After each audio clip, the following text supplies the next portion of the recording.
What is up, you guys, and welcome back to my channel. So today we're speaking about a very important case that I really need your help on.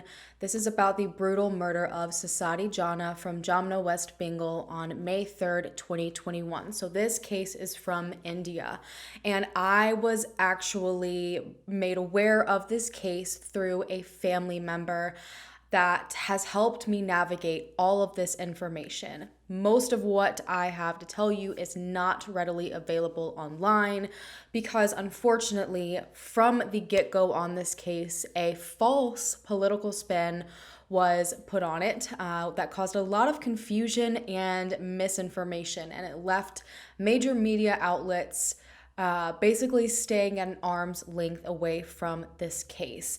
There's essentially no coverage. There's a handful of articles from very, very local media. And if you know anything about this particular area in India, Jamna, for example, is a population of like 4,000 people.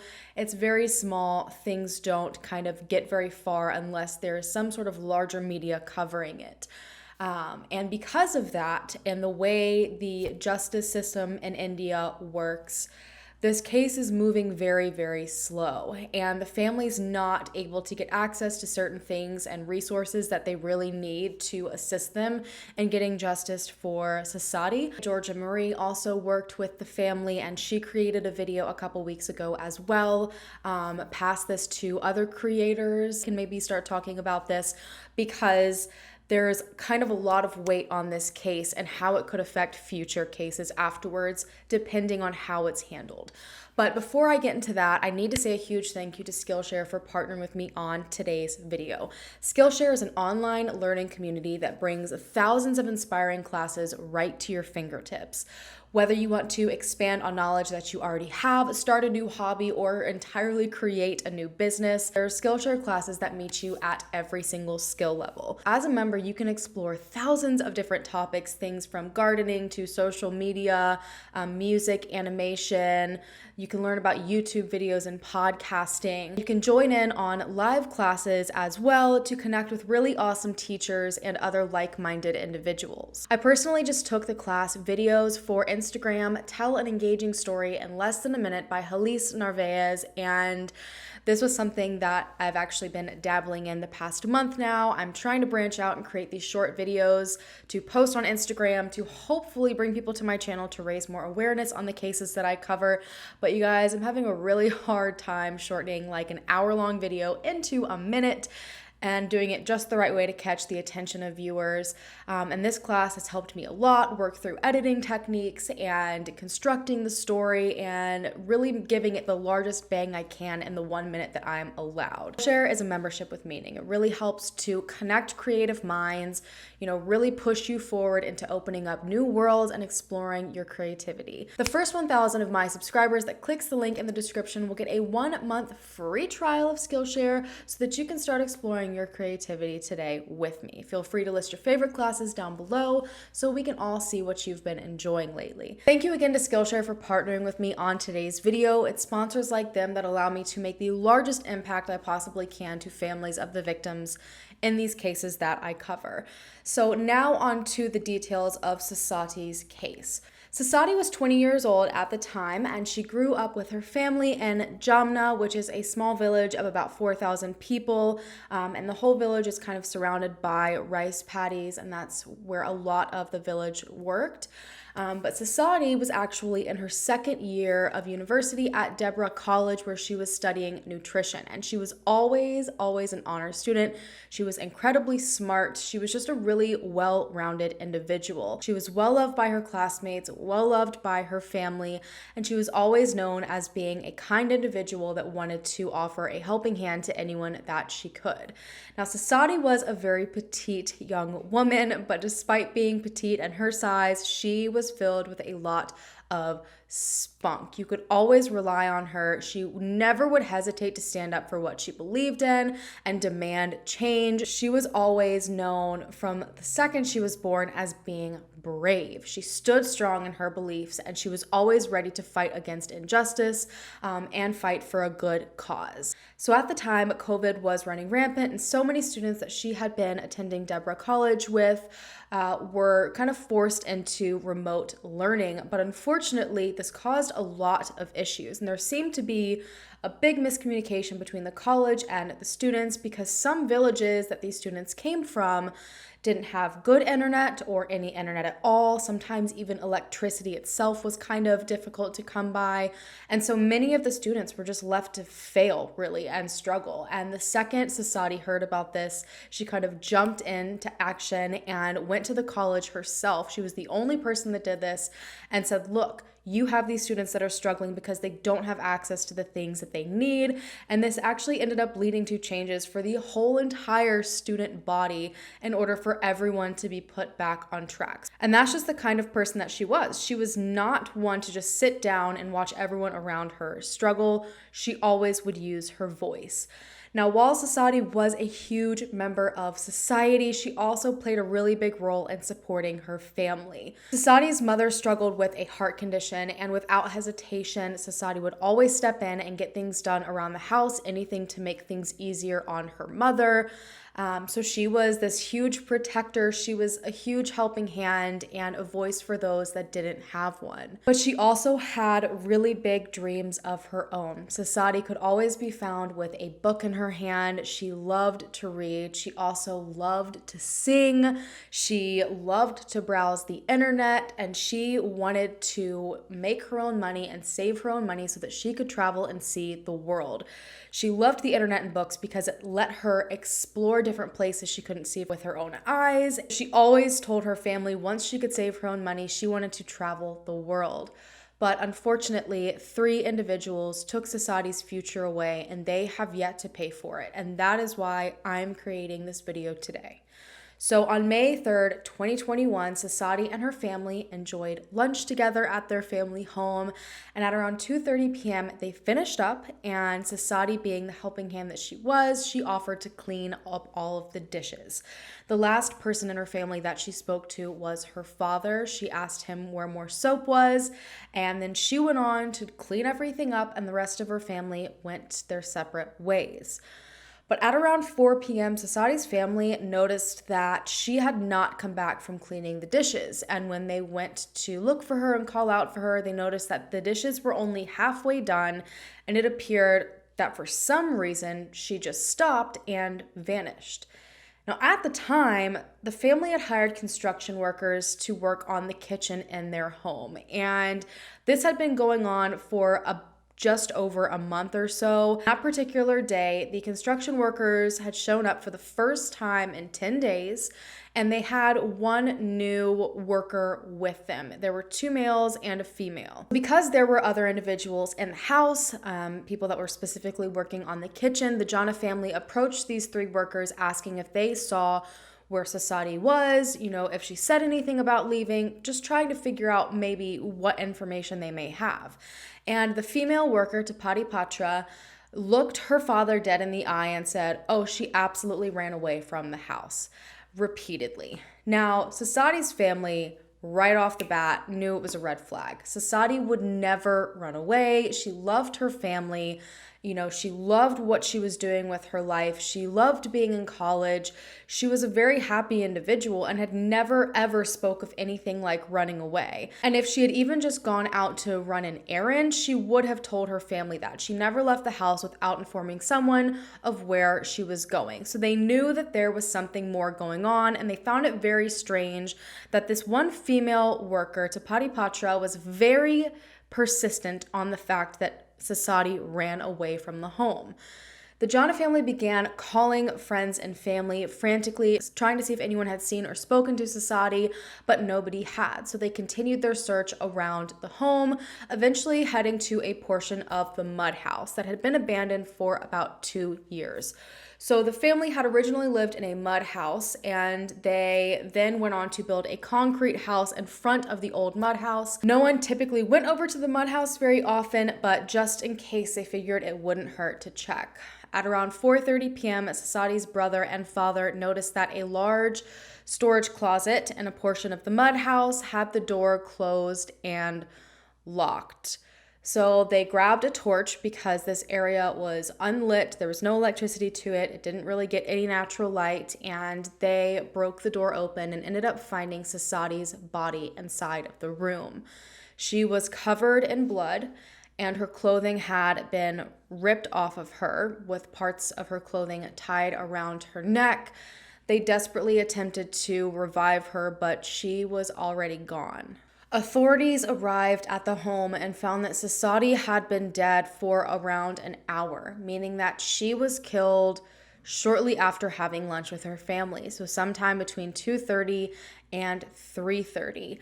And for very obvious reasons, the construction workers were immediately questioned. Prakash Murmu from Belda, Chotumunda from Jharkhand, and Tapati Patra from Sabang were the three individuals that were working in the house that day, the only construction workers that were there.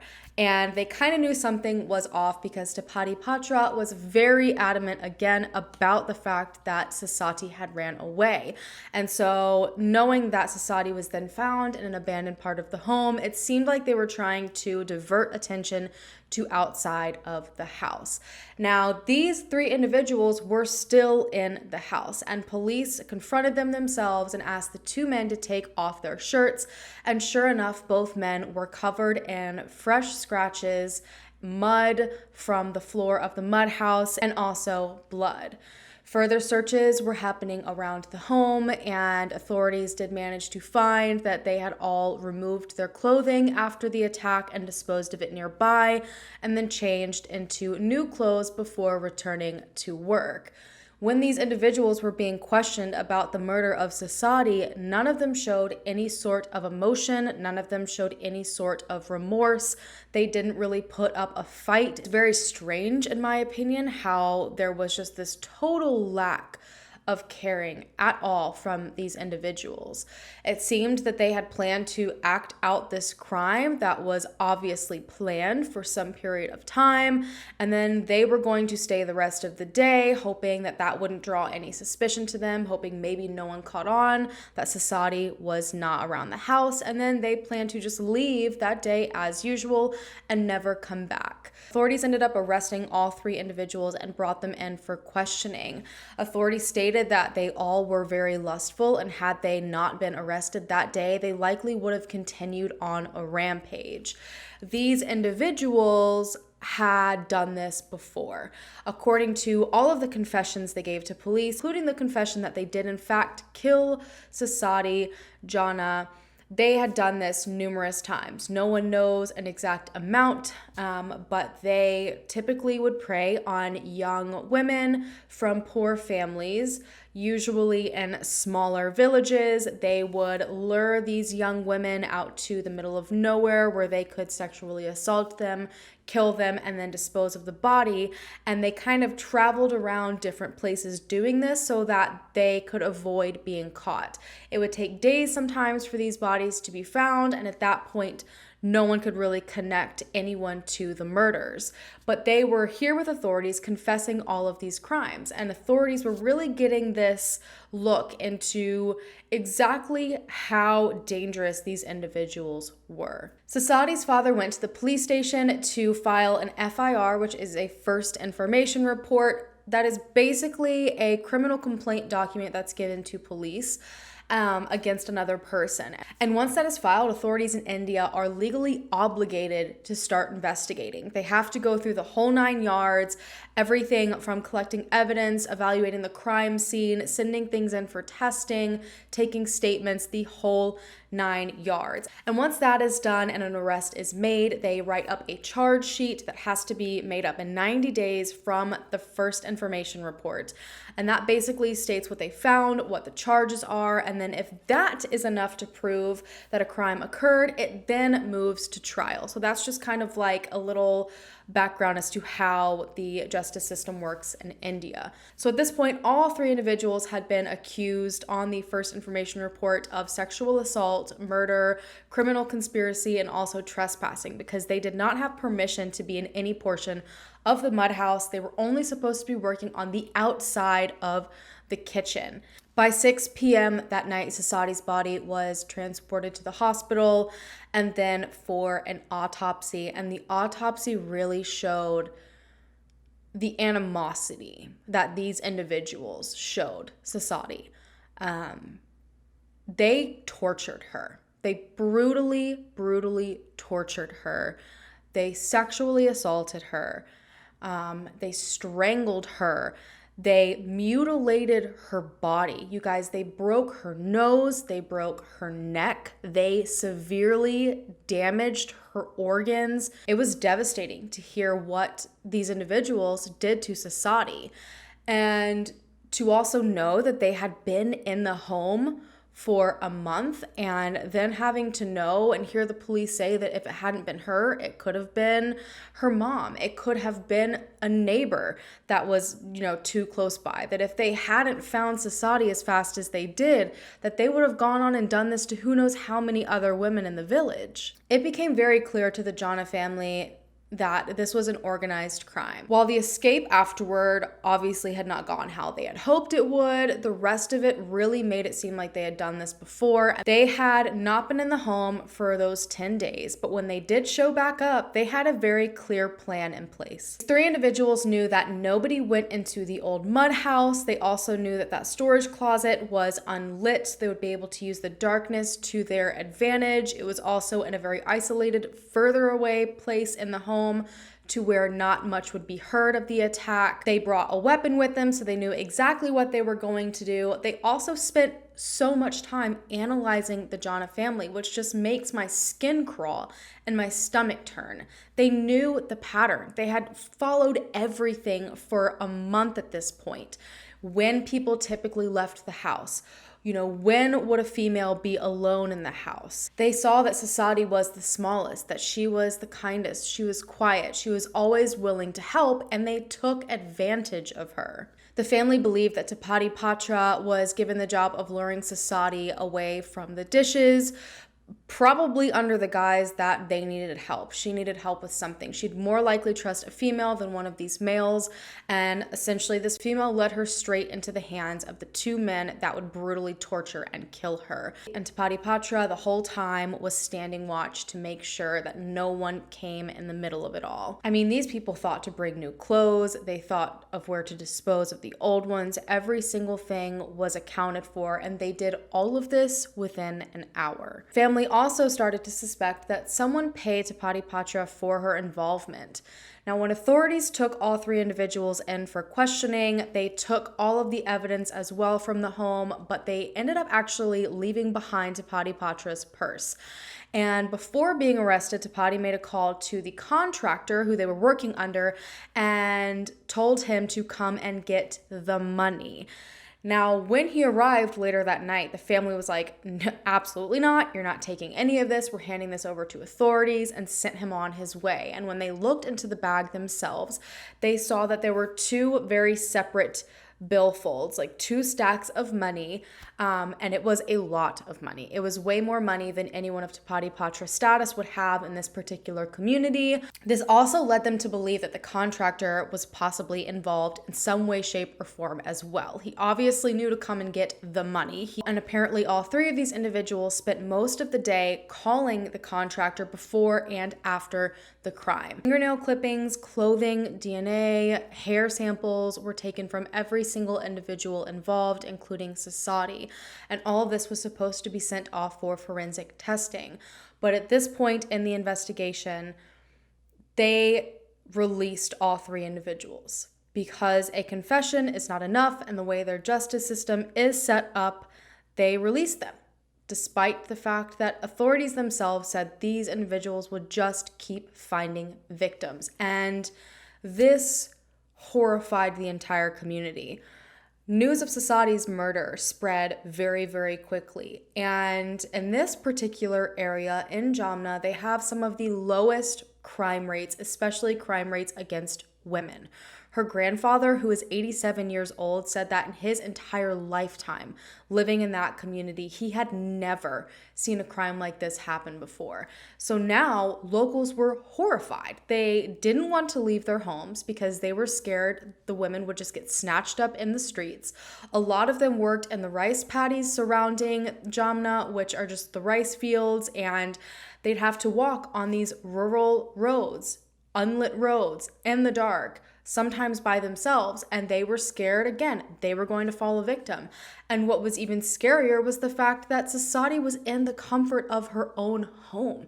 So now these individuals also didn't even feel like their home was safe, that there's no telling who could be lurking around dark corners or in unlit areas of their house. Everyone felt like they could become the next victim, especially because all these three individuals had been released. Nowhere felt safe. Many of Saswati's friends that she went to Deborah College with immediately started a conversation to try to figure out a way that they could help Saswati, because they knew that had things been reversed, she would be the very first to stand up for them. So they decided to gather as many individuals as possible, and by the day following Saswati's death, 400 individuals peacefully protested at the school. They continued the following days at Pingla police station, where they handed over a list of demands to authorities. They wanted swift justice for Saswati and the harshest possible punishment for the attackers, the death penalty. They made all of their demands very clear. They peacefully protested with huge signs saying that Saswati deserved justice, and they weren't going to let Saswati die in vain without setting some sort of example to other criminals that if you do this, you will get the worst possible punishment. But in the midst of all of this, things took an awful turn. The media had hardly reported on the case at all when the BJP party, which is one of the two main political parties in India, came forward claiming that the TMC party, the opposing party, had actually killed Saswati because she was a BJP member. The BJP party is currently at power in India, but just the day prior to Saswati's murder, the TMC party won West Bengal, where she lived, in an election. And this kind of made it seem that Saswati was killed because of her political affiliation, but that actually wasn't at all the case, and no one even knows how that information got started. Saswati had absolutely no political affiliations at all. This was literally a twist thrown in her story for the party's own selfish political gain. But at this point, as you can imagine, this type of information ended up being shared all over through articles and through tweets. So larger news outlets saw this and wouldn't touch the story, and then the smaller local news outlets that were telling the truth about what really happened and that this wasn't political, they were too small to really make a big impact. The West Bengal police did end up making a statement saying that there was a lot of post-election misinformation that was going around at the time, and they also spoke about an entirely different sexual assault that had been fabricated, but they didn't use any names. So many people, because of that, made the assumption that the attack on Saswati was not real, that it didn't actually happen. So not only was it turned into, oh, her death is actually political, to, oh no, it actually didn't happen. These few bits of falsely reported information totally stripped Saswati's name from the media and totally took away the truth to what actually happened to her. This was devastating because what actually happened to Saswati, the truth needed to be known, because in India, it is very common for police to be corrupt. It is very common for them to be basically bought out of continuing charges on individuals. The larger the media attention there is, the more people are on the police to do the right thing. And it also opens up a bunch of different opportunity for the family to be in contact with individuals and organizations that can help them, and legal representation. And because all of this misinformation basically lied and shut down the entire case, the family has had to do everything on their own and push as hard as they can on their own. Now, those that she went to school with continued to protest, but eventually the women ended up being threatened, saying that if they continued to protest for justice for Saswati, that they would suffer the same fate as her. So since the community was already in fear, every woman in the community, this scared them even more. And for their own safety, they had to step back. But the men said that they would continue to protest for Saswati, but then lockdowns happened and everyone was kind of forced to stop. Family continued to push for information and learn more about these 3 criminals that had attacked their loved one, and they found that one of the men involved, Prakash, had numerous other FIR reports against him. For some reason, he never was actually punished for his actions, and I'm not just talking like small crimes. This man had already been accused of murder before. So he'd already had murder accusations against him, many other FIR reports against him. He'd already, admitted everything, but still this man was just walking free. Now, the family has stated that the delays in the case have been very frustrating. They were told that due to COVID, the forensic testing labs were actually closed. When they would ask about the DNA testing, when they were asked about, the fingernail clippings, the hair clippings, all these different things, have they tested the clothes? They needed these forensics to link them into the crime since a confession is not enough. It was very frightening to hear that these labs were closed, especially because authorities only have 90 days to produce a charge sheet. And it was even more frustrating when they called around to these different forensic labs and found out that these labs actually were not closed at all. I don't know why authorities said these labs were closed. I don't know what their reasonings or intentions were behind that, but it took the family continuously pushing. And finally, 2 months after the crime occurred, all of the evidence was sent in for forensic testing. But keep in mind, 3 months and that charge sheet has to be made. So they basically had a 1-month timeline. The Jana family had to go to the police station or call the police station every single day in order to continuously push them towards creating a charge sheet in time. All of the persistence did in fact pay off. In the very nick of time, just a few weeks ago, the charge sheet was made. But unfortunately, that does not mean any of these individuals are in police custody. According to Anissa, who is Saswati's cousin that I've been in communication with, they're in a limbo right now. So they're not in police custody, and they're also not quite awaiting trial yet in custody. They're just in the abyss, out free to do what they want, which unfortunately allows them time to corroborate and get together, match stories, figure out a plan to get out of this. There's just a lot that can go wrong between now and the trial because, again, despite all of this information that they have, these confessions, unless the forensics come back exactly as they're hoping, again, their stories can make everything fall through if they change. And unfortunately, the contractor has made it his mission to try to get these individuals out of their charges. He's publicly stated that he knows they committed these crimes and he acknowledges that, but he doesn't think their whole lives should be ruined because of that. Why do I feel like we hear that far too often in this day and age? They took someone's life barbarically, yet somehow they don't deserve to have their life spent in prison. I don't get it, but he's put so much money into trying to get them out of these charges. They speak to each other all the time. All 3 are in communication. They're also all 3 in communication with the contractor. So this needs international coverage. This story needs to be out there. It takes an incredibly long time for these cases to go to trial, leaving families to sometimes wait over a decade to get justice for their loved ones. Saswati was killed in the safety of her own home. Her family has to continue to live there, knowing that the place they consider their sanctuary, their safe place, a place where they have memories, it's tainted by the heinous acts of these individuals. They refuse to let Saswati's death be in vain, and with a lack of media coverage, as I said, in the community that is just filled with misinformation, they just don't have the pressure that they need to make sure authorities continue to push the case the right way. They have very clearly stated how speaking about this case can directly benefit, first of all, justice for Saswati, as well as the family and their process of getting justice for Saswati. First and foremost, it can fast track the case. And that is one of the main goals, the swift justice demand that the protesters gave to police. Basically, crimes that are considered especially heinous in India are passed over to fast-track courts. This way, the criminals are put away much faster, the community has, a sense of ease a little bit faster, and the families also have a bit of peace and justice. Now, unfortunately, one of the most well-known fast-track cases had everything it needed. It had all of the forensic evidence, confessions, Before the victim ended up dying, she actually named her attackers. I mean, they had everything they needed, and it still took 7 years for the case to successfully go to trial. So if that's fast-tracked, again, you can imagine how long this could possibly take. And from my understanding, these individuals are just not incarcerated during that waiting period. So speak about this on social media. Use the hashtag #JusticeForSaswati. Make sure you're spelling the name right. There is a W there. It's just silent.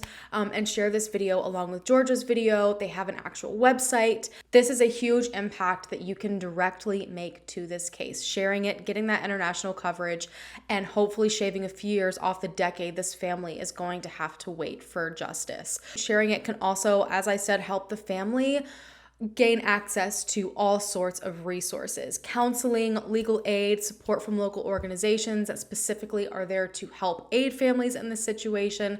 The more people know about this case, the more it can be handed to the right people that can actually step in and help. I also have a petition that also calls for swift justice for Saswati, because this sets a huge precedence in that particular area with these cases. As I stated, her grandfather had not seen it in that area for 87 years. No crime like that ever before. So this is a case that will literally determine what happens for every single case after this. It directly affects every other individual that is brutally attacked and murdered.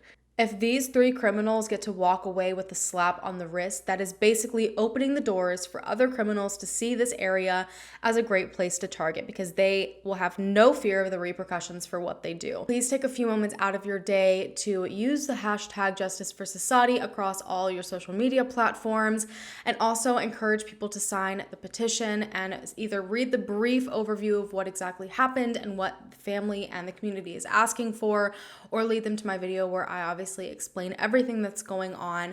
More people need to know about this. We really need larger media sources to cover it so that this case will be fast-tracked. On that note, you guys, I'm going to go ahead and go. Thank you so much for taking the time out of your day to listen to Saswati's story and hopefully actively participate to make this easier for her family and make a larger impact on cases like this in the future in that area. If you haven't already, go ahead and hit the subscribe button down below to become a part of the Howlin' fam so that we can hopefully bring them home together, and I will see you guys in my next video. Bye.